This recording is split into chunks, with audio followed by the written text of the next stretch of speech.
आइए सुनते हैं कहानी नर पिशाच का भाग 3।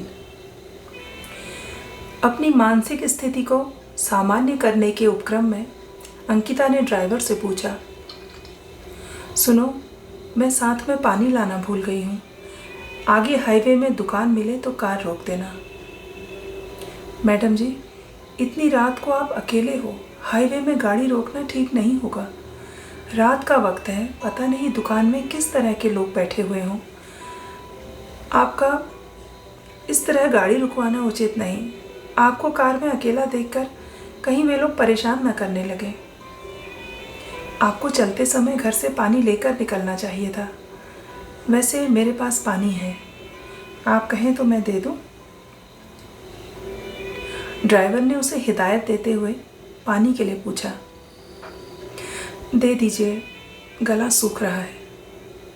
इतना सुनते ही ड्राइवर ने तुरंत अपनी बगल की सीट पर रखी हुई पानी की बोतल कार चलाते चलाते अंकिता को पकड़ा दी। अंकिता का गला घबराहट से बहुत अधिक सूख रहा था। यहाँ प्यास का मुद्दा बहुत कमज़ोर था, मुख्य मुद्दा भय था।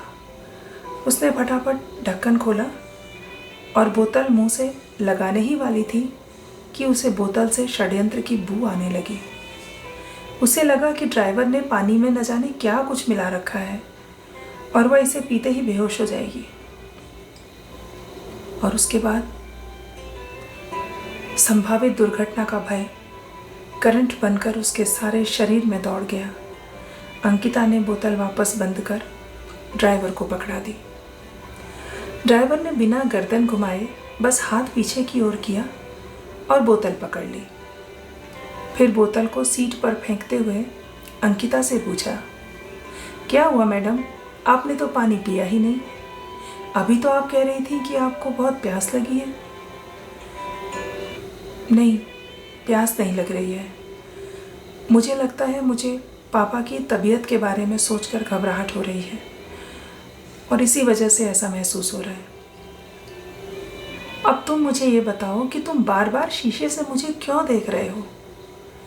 मैं पानी पी रही हूँ या नहीं पी रही हूँ, इस सब की खबर क्यों रख रहे हो? अंकिता ने बेहद सख्त लहजे में प्रश्न किया। अरे मैडम, नाराज़ क्यों होते हैं? मैंने तो बस ऐसे ही पूछा था। बोतल का पानी ज़रा भी कम नहीं हुआ था ना, इसलिए पूछा कि आपने पानी क्यों नहीं पिया। रही शीशे में पिछली सीट को देखने की आदत, तो यह मेरी नहीं सभी ड्राइवरों की आदत होती है। गर्दन घुमाकर तो पीछे देख नहीं सकते, इसलिए शीशे में देखने की आदत हो जाती है। मुझे लगता है आप मेरी टैक्सी में बैठ तो गई हैं, लेकिन आपको मुझसे भी डर लग रहा है। आपके इस डर को देखकर मुझे लगता है कि आपको अकेले नहीं आना चाहिए था, किसी को साथ लेकर आती। इतने बड़े शहर में क्या आपका एक भी दोस्त नहीं है? आपके घर वालों ने भी पता नहीं क्या सोचकर इतनी रात को आपको इस तरह बिल्कुल अकेले बुला लिया। क्या उन्हें पता नहीं है कि एक अकेली लड़की के लिए इस हाईवे पर इस तरह रात को गुजरना सुरक्षित नहीं है? लेकिन अगर आप हिम्मत करके घर से निकल ही गई हो तो इस तरह डर कर तो काम नहीं चलेगा। हिम्मत से रहो और हिम्मत से चलो। जो इंसान लड़ने से पहले ही हिम्मत हार जाता है, फिर वह भला कौन सी लड़ाई लड़ और जीत पाता है? आप तो पढ़ी लिखी लड़की हो, आपके लिए डरने का क्या मतलब होता है?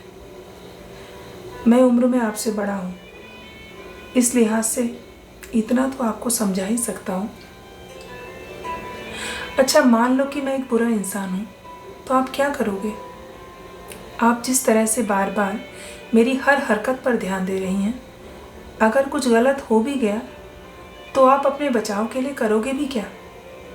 साथ में सुरक्षा का कोई साधन है आपके पास? ड्राइवर ने उसके मन में जो कुछ भी इकट्ठा था सब उड़ेल दिया। यह सुनकर अब वास्तव में अंकिता को उस ड्राइवर से डर लगने लगा था।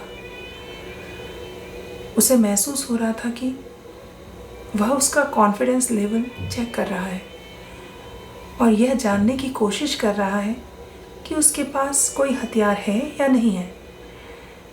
इस बार अंकिता ने सच न बोलने का फैसला किया और सारा साहस बटोरकर उत्तर दिया, डर कौन रहा है, लेकिन हर किसी पर विश्वास भी नहीं करना चाहिए और मेरे पास सुरक्षा का हथियार भी है।